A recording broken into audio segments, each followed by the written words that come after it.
write sexy gay paranormal romance and sexy contemporary romance. I have two gay paranormal series. One is the Santa Cruz Shifter series, and there are two books out and one book to come at the end of this month. And then there's the Santa Cruz Vampire series, and I'm going to read you a little bit from book one. Book two will be out in September. The fun part about writing two series set in the same post-apocalyptic world is that I get to mix the characters around and have lots of crossover, and I get to play with them more than you'd normally get to play with your characters. So I have a lot of fun with that. So this is Banished by Blood, a little section of Banished by Blood, where the two lead guys meet each other for the first time. So in this world, all of my vampires started out as angels in the realm of light, I call it, or troll, it's sometimes called. And they've all been banished for committing crimes they did not actually commit. And they've been sent to Earth, and on Earth they can't survive as angels. So the only way they can survive is by drinking blood. And when they drink blood, they transition to vampire. So that's the whole setup there. So you're going to meet Ezra. Ezra is a former warrior from the Archangel Michael's Legion, and Asher is a former healer from Raphael's Legion. And the rest of the group is from all different legions. There's Gabriel's Legion and there's Uriel's Legion as well. And they don't know each other, they don't get along all that well, but they're supposed to somehow come together to form a team. And so that's been Ezra's problem because he's basically been in charge, even though they do have a master named Kaziel. So this is when Asher first comes through the portal from the realm of light. A brightly colored portal opened and a heavy fog drifted into the room. Ezra took a step toward the portal, the muted angel light and familiar scent urging him forward.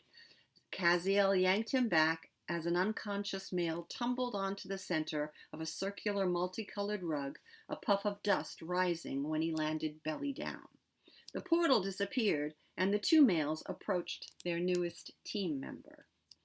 Blood covered Asher's back, where the wings had been removed, but Ezra and Kaziel got to work right away, cleaning and bandaging the wounds. Any blood loss had to be staunched. Until he drank at least a pint of blood, his healing powers would languish. Bring him over when he's ready. The bandaging done, Kaziel sauntered back into the main office and set about pouring himself a whiskey, leaving the rest of orientation to Ezra, as usual. As Asher slowly came around, Ezra squatted beside him. Hey, Asher, I'm Ezra. You're going to be all right. Open your mouth. Asher groaned and pushed away, still dazed and unable to fight Ezra when he squeezed Asher's jaw, bit into his own wrist, and dripped blood into Asher's mouth, making sure the young male swallowed. He pulled away after 6 or 7 drops. If he gave Asher too much of his own blood at this vulnerable stage, a dependence might form, and Asher might refuse the bagged blood that he would need to survive. Ezra peered into the younger male's eyes. Come on, Ash, wake up for me. The healer wrinkled his brow, grunting with an effort. Ezra understood. You have to speak out loud. Mind-to-mind speech is not the chief form of communication in this realm. Most mortals never speak mind-to-mind. Asher jerked his head in a nod. Am I... He squirmed, the pain of his wound still agony. Am I a vampire? Asher's hoarse croak sent a twinge of anger to Ezra's chest. What those damn angels did to condemned angels and troll made him want to scream. You're not a vampire yet. After a couple of pints, your bones, blood, organs, and muscles will begin to transition. Asher slowly forced his body into a sitting position, wincing and grunting with each stiff motion. Ezra reached to help, but Asher held out a hand. I can do this. It took him a full minute, and he looked even paler when he finished, but Ezra had to admire the young male's determination. With one hand on the rug for support, Asher rested his forehead on a bent knee, leaving the other leg straight. Ezra draped a blanket over the young healer. You'll feel better when you get some blood inside you. I will not drink blood. You can force me, or try to, but I'll spit it out. Every newbie refused at first, and Ezra's answer was always the same. You won't live more than 2 or 3 days if you don't. To survive on Earth in your current physical state, you must feed. I don't want to live, so you and your master can point me toward the sun and leave me there. You feel that way now, but then leave me here. Still seated, the young male pulled his second knee up and wrapped his arms around his legs, lowering his head so Ezra couldn't see his face. His voice grew soft. Why would any angel want to live without wings? Ezra's chest tightened as his own experience came flooding back. Caziel had left Ezra on the same rug for at least an hour. Finally, he'd come to retrieve him, dragging Ezra back to his desk to finish the ritual. Ezra squatted again, disturbed as always by the newbie's pain and vulnerability. He was also sick of sticking to the whitewashed script he was told to follow, so he went off book this time. Anything to give the young male a reason to live. Compared to your life as an angel, this existence might seem like torture at first. But you're a trained healer and we need you. The others in our nest are hurting. Stay and help us. That got Asher to lift his head at least. He met Ezra's gaze directly, his green eyes still red from weeping. I will not be a slave. Ezra touched his shoulder, but Asher flinched away. I swear to you, no one is a slave in this nest. Caziel is called master, but you'll hardly ever see him. The desk where Caziel sat drinking his whiskey was visible, but he wasn't paying attention to their conversation. Caziel was reading through his mail, crumpling certain letters, placing others in a metal box. Ezra kept his voice soothing. Give me your hand. I'll help you stand. Ezra grasped Asher's hand and froze for a heartbeat. His hand was soft, but then a healer would never have developed calluses using a sword like Ezra had. He'd seen healers at work, most of them holding a soldier's hand or listening while he talked, whispering comforting words in reply. It seemed a peaceful, a rewarding job. Asher's emerald gaze connected to Ezra's, surprise blending with something else. Ginger blonde hair flopped over Asher's forehead as the young male bent his head and blushed. Ezra smiled and helped his charge find his feet. Asher's mouth trembled as he spoke. Are you? Asher swallowed.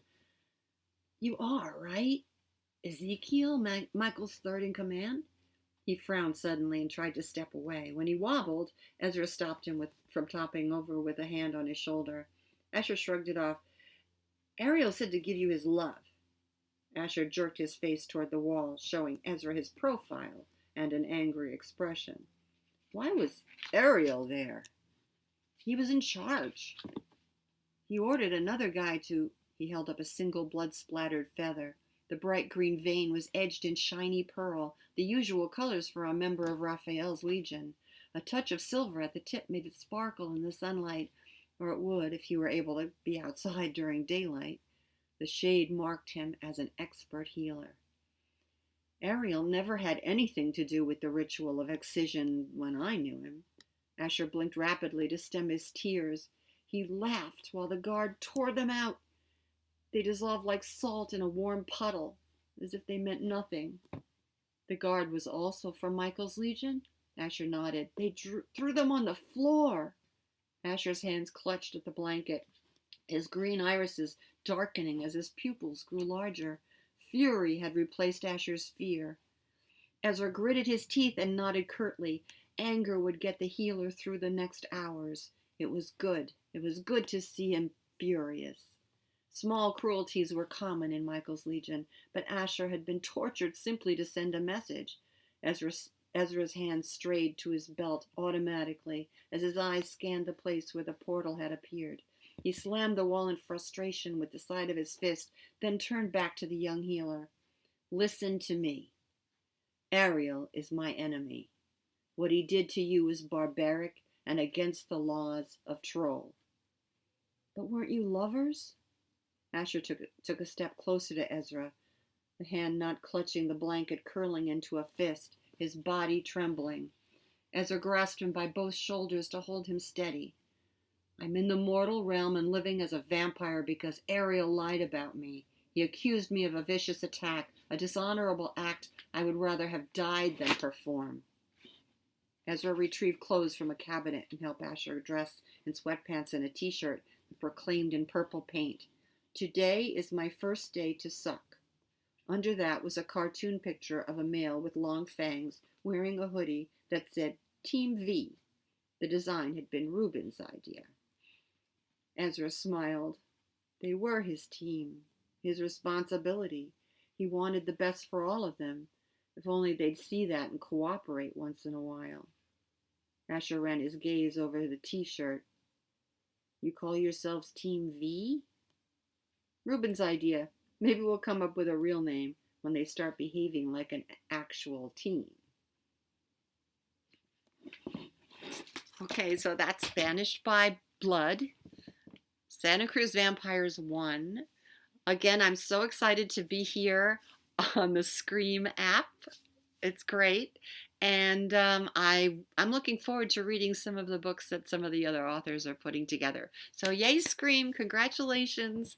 And thanks. Marie Booth again. You can get in touch with me at mariebooth.com. Take care.